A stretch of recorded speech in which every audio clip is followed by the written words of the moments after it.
Почитувани представници на медиумите, почитувани присутни. Најпрвен сакам да честитам на сите граѓани, да посакам успешни избори, посакувам денеска во Македонија да победи демократијата и пред се Македонија.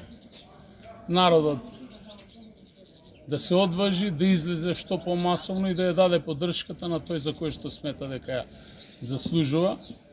А секако јас како кандидат ќе ја почитувам народната волја на сите граѓани на Македонија. Нека денешниот ден биде празник на демократијата во Македонија и на Балканот.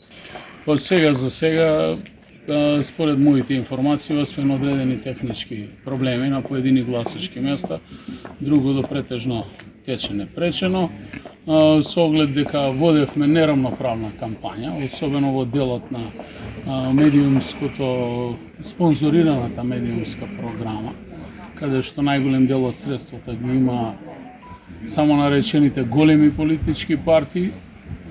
Мислам дека граѓаните тоа го препознаваат и на крајот ќе излезе ставот кој што тие ќе го кажат.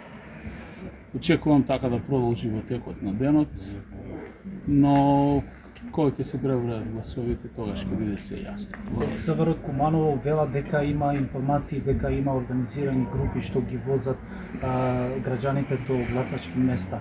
Дали се наметнуваат на демократско право за гласање?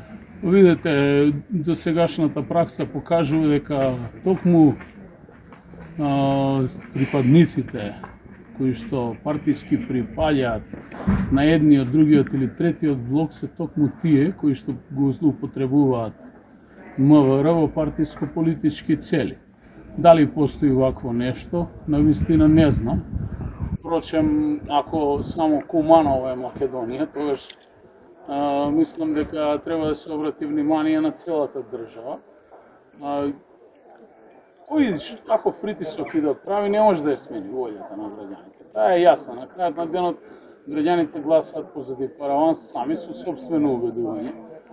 Факт е дека до сегашната пракса покажува многу злоупотреби во изборниот процес, особено подкуп од средства за присила. Имам информации дека и од големите политички блокови се имаат јавувано на луѓе кои што дале писмена поддршка за мене со потпис, име и презиме.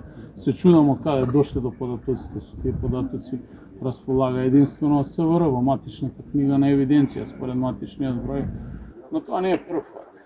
Така беше и за локални избори и повторно не успеа да сменат ништо.